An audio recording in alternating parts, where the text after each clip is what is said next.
The morning broke cold and still. The villagers felt it before they saw it, the ground trembling, the faint hum of ships overhead, the metallic thunder of a vast approaching army. Brycen stood on the walls of his village, white cloak fluttering, staring into the horizon. What he saw made his blood run cold. Hundreds of transports were descending in formation, banners of the Jedi Order rippling in the wind. Behind them, an endless sea of soldiers stretched across the fields, 100,000 strong, armored and disciplined, their presence darkening the sky. At the center of the formation landed a massive command ship. From its ramp descended 3 Jedi Masters, robed and stern, their eyes sharp as vibroblades. Ethan and Silver met them at the village gate, villagers and guards standing behind them in tense silence. The lead master spoke first, voice booming through a voice amplifier. "We come for Brycen Voss, fugitive of the Jedi Order, convict of the Outer Rim prison, and wielder of forbidden power. Hand him over peacefully, and no harm will come to your people." Silver's jaw tightened, his golden saber hilt visible but unlit. "You'll find no prisoner here," he said evenly. "Only a man who has earned his freedom." Ethan stepped forward, his voice carrying calm authority. "Brycen has done nothing to threaten the galaxy. He seeks peace, not war. If the Order wishes to uphold justice, then justice must see truth, not fear." The Jedi Masters exchanged wary glances. Behind them, legions of troops shifted, their armor clattering like an oncoming storm. The air grew heavy with tension, the force rippling with conflicting intentions. "You defy the Council," the lead master warned, hand brushing his saber. "Do not mistake mercy for weakness. Surrender him, or this village will burn." Silver's golden saber hissed to life, glowing fiercely in the daylight. "You'll have to go through us first." Ethan ignited his blade beside him, blue light cutting through the dust. "This is not your battleground.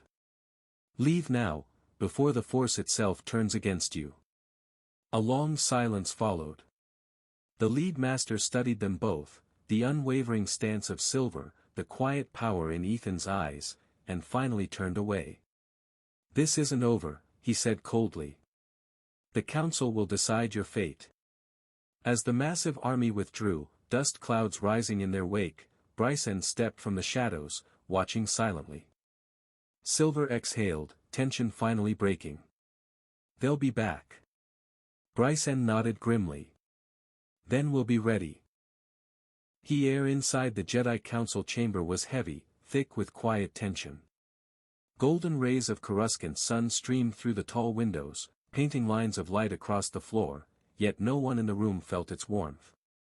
High above the city, 12 council masters sat in their circular seats, their robes motionless, their expressions caught between unease and judgment. At the center, the Grand Master rose from his seat, hands clasped behind his back. "The reports are confirmed," he began. "Brycen Voss lives. He has gathered followers, built a village of Force sensitives and farmers alike, and now wields a white saber. His actions defy the Order's decree." A murmur rippled through the chamber. One master leaned forward. "A white blade? Then perhaps he has found balance. Why condemn peace when it's achieved through the Force itself?" "Peace through defiance is no peace at all," another countered sharply. "Voss rejected the Order. He betrayed us, attacked our envoys, and now he shelters Silver, a confirmed killer." Ethan's name entered the discussion next. "And Master Ethan," one of the older members said, voice low but accusing, "stands with them. He refused to obey the summons. He defends fugitives against the Council's will." Silence followed. The Grand Master's eyes darkened. Ethan has always walked a dangerous path, too close to compassion, too far from obedience. It is that very flaw that breeds rebellion. The youngest of the Masters spoke softly. "Or perhaps it is compassion that the Order has forgotten."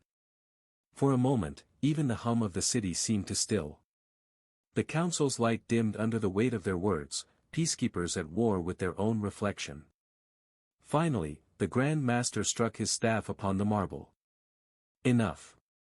The decision is made. Brycen Voss is to be apprehended. If he resists, his voice trailed into the echoing silence. Then the order will do what must be done. One by one, the holograms of distant masters flickered out, leaving the chamber in twilight. And as the last light dimmed, a storm gathered, not on Coruscant, but far away, over a small village preparing for war. The wind howled across the valley that guarded Brycen's village. The morning sun hid behind thick clouds, leaving the land painted in steel gray. The scent of metal and soil filled the air, the mark of a people turning their home into a fortress. Brycen stood in the village square, sleeves rolled up, sparks leaping from the forge as he shaped raw durasteel. Around him, villagers hammered armor plates, strung blasters, and tested the crude barricades. The rhythmic clangs echoed like a heartbeat through the settlement. Silver marched down the rows of villagers, correcting stances, pushing their limits. Keep your feet apart. The Jedi won't hesitate, neither can you, he barked, his voice carrying authority and exhaustion. Sweat streaked his face, but his focus never wavered. He had been a soldier before, now he was a guardian. Ethan stood atop the training platform, watching the new recruits. His robes fluttered in the wind, his expression calm but burdened. He spoke softly to a young boy struggling with a wooden staff. The Force isn't rage, Ethan said, guiding the child's hand. It's trust. Trust yourself. Trust those beside you. Brycen glanced up from the forge, white saber hilt resting at his side. He approached Ethan, voice low. You think we can stop them? Ethan hesitated. Stopping them isn't the point. Surviving them is. Silver overheard, scoffing. Speak for yourself. If they come for us, they'll bleed before we fall. The three stood in uneasy silence, the warrior, the knight, and the smith, bound by fate and the shadows of the past. Above them, dark shapes crossed the clouds, patrol ships, distant but unmistakable. Brycen looked toward the sky. It begins soon. Ethan nodded, eyes reflecting the storm's gray. Then let's be ready. The village bell rang, echoing through every home, every field, every trembling heart. Farmers laid down their tools. Children were led to the shelters. Fighters took their positions along the wooden barricades. Brycen drew his white saber. Silver checked his rifle. Ethan closed his eyes, whispering a prayer not for victory, but for mercy. And as thunder rolled across the horizon, the village of light stood waiting, for the war that would decide its soul. The next morning dawned in a pale mist. The village still hummed with preparation, quiet, anxious movement beneath the weight of what was coming. At the edge of the valley, the sound of engines grew like a storm brewing over the hills. Ethan stood alone near the gate, cloak pulled tight against the wind. He could sense them before he saw them, thousands of Jedi troopers, their transports forming a dark line across the plains. At the center of the army stood the Order's leaders, their banners shimmering in the morning haze. Brycen and Silver watched from the walls, tense and silent. He shouldn't go alone, Silver muttered. He has to, Brycen replied. They'll listen to him more than me. Ethan stepped forward, unarmed, hands open. His voice was calm, but his heart pounded like thunder in his chest. I come not to fight, he called, his voice echoing through the valley. This village is under protection of peace. Whatever you think you know about Brycen, it's wrong. A robed figure descended from the lead ship, lightsaber glinting gold. Peace, the commander replied. The man you shelter defied the council. He carries a blade of corruption. His sentence stands. Ethan took another step. Brycen has rebuilt his life. He's no Sith, he's a farmer now. You'd rather spill blood than forgive. The commander's eyes narrowed. Forgiveness is for the pure. He carries red in his soul. For a moment, the world stood still, only the hiss of the wind, the hum of distant ships. Ethan's throat tightened. Then I stand with him, he said. If you strike this village, you strike me, too. The commander hesitated, then turned his back. You have until sundown, he said coldly. Hand him over, or we return with fire. As the army withdrew into the mist, Ethan exhaled, shoulders trembling. Silver joined him at the gate, eyes dark. You bought us time, Silver said quietly. But not mercy. Ethan looked to the horizon, the sun a faint red glow behind the clouds. Time, he whispered, is all we need. Sundown came slowly, painting the village in fading gold and crimson light. The fields lay silent, the forge cold for the first time in months. The air was heavy with quiet, not peace, but the kind of stillness that comes before tragedy. Brycen stood on the hill overlooking his village, arms crossed, watching the horizon. He could see the faint glimmer of the enemy's campfires in the distance, thousands of them, stretching like stars across the plains. His jaw tightened. He had fought armies before, but this time, the fight was for home. Silver approached from behind, wiping grease from his hands.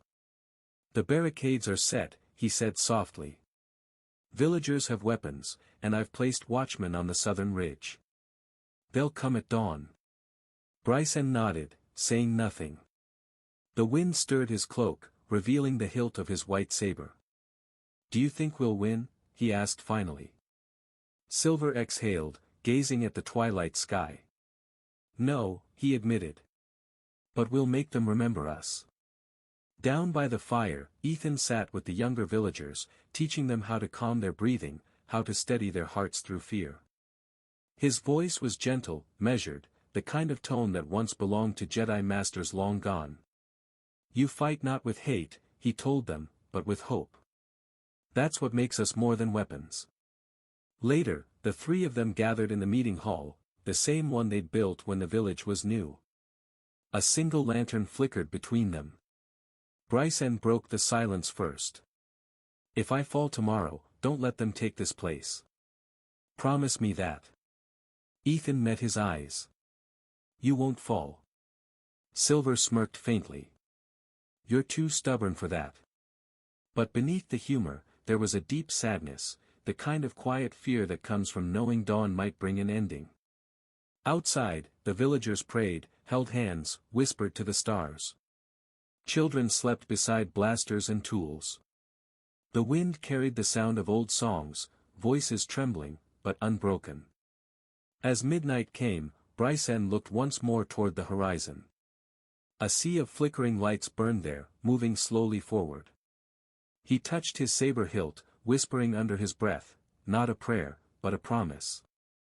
Not this time, he said. Not my home. The moon hung low, pale and broken through the drifting clouds. The village slept in uneasy silence, save for the distant hum of patrol droids and the faint crackle of campfires. Inside Brycen's home, the three sat together for what they all knew could be the last time. A kettle of tea steamed between them, untouched. The small light from the lantern flickered across their faces, tired, scarred, but resolute. Ethan stared at his hands. It's strange, he said quietly. We've all fought wars before. But this feels different. Brycen leaned back, the old wooden chair creaking under his weight. Because this one matters, he said. Not to the galaxy. Not to the Order. To us. Silver gave a short, rough laugh. Never thought I'd end up fighting alongside farmers and kids again. His tone softened. You built something here, Brycen. Something the Jedi never could, a home worth dying for. Brycen's gaze dropped to his saber, its white crystal glowing faintly in the dim room. I used to think the Force chose sides, he said. That it picked heroes and villains. Now I think, it just watches. Waiting to see what we do. Ethan looked up, eyes shimmering in the lantern's glow. Then let it see us stand together. A long silence settled. The wind outside rattled the windowpanes, carrying with it the scent of the dry fields and smoke from the watchfires. For a moment, the war beyond the hills didn't exist, just 3 brothers bound by fate and scars. Silver finally stood, his voice rough. If this is our last night, I'm glad it's with you too. Not in some temple. Not in some trench. Here. Brycen rose and clasped his shoulder. You're not dying, old man. Silver smirked. Neither are you. Ethan smiled faintly, the first real smile in weeks. Then it settled. We lived through this. The lantern sputtered, then went out, leaving them in the soft silver of moonlight. Outside, a single horn echoed in the distance, low and haunting. The sound of the army moving into position. Brycen looked toward the door, jaw set. They're coming. Ethan nodded, reaching for his saber. Then let's remind them whose world they've stepped into. And as dawn crept over the fields, the 3 stepped out into the cold, their shadows long and unbroken, brothers in the calm before the storm. The first light of dawn broke over the valley like fire spilling across steel. Mist clung to the fields as the hum of engines grew louder, the Jedi Order's army stretching across the horizon, an ocean of white armor and blue banners. Their ships cast long shadows over the farmland, and the air itself seemed to tremble under the weight of war. Brycen stood atop the wooden barricade, his white saber ignited, its light reflecting in his eyes. Below him, villagers took their positions, farmers, miners, and wanderers who had become soldiers overnight. Blasters clicked, shields hummed to life. The scent of ozone filled the air. Beside him, Ethan drew his green blade. They won't stop, he said. They'll come until the land burns. Silver gripped his rifle and nodded. Then we make them earn every inch. The first wave came fast, Jedi Knights leading armored troops, their sabers cutting through the smoke like beams of lightning. The roar of engines was drowned out by the screams of battle. Brycen leapt from the barricade, landing amid the charging soldiers. His saber spun in a wide arc, deflecting bolts and cutting through metal. Every strike was precise, every movement balanced between fury and control. The force rippled around him, calm yet dangerous, like a storm barely contained. Ethan joined the fray, fighting with the precision of a true master, shielding villagers and pushing back the advancing Jedi. Hold the line, he shouted, his voice echoing over the chaos. Silver's rifle thundered from the ridge, each shot finding its mark. I've got you covered, he yelled, his tone steady despite the explosions that rocked the ground beneath him. For every enemy that fell, more came forward, their armor gleaming in the light of the rising sun. The order had come in full force, and the earth itself shook with their numbers. A massive blast tore through the barricade, flinging Brycen backward. He rolled, coughing, and saw Ethan surrounded, 5 Jedi closing in. Without hesitation, Brycen charged, his saber blazing as he cut through the line to reach his friend. When their blades locked back to back, the world seemed to narrow to a single heartbeat. You with me? Ethan shouted over the din. Brycen's eyes burned with defiance. Always. The 2 turned in perfect unison, striking as one, brothers forged by war, standing against the storm. Around them, the village burned. But its defenders did not fall. Smoke blanketed the fields like a storm cloud fallen to earth. The scent of charred metal and soil hung heavy in the air. Silver crouched behind a collapsed barricade, rallying what remained of the villagers. Blaster fire screamed through the dawn, scorching the wooden walls and shattering the calm of the valley that had once been peaceful. Fall back to the square. Silver shouted, his voice hoarse but commanding.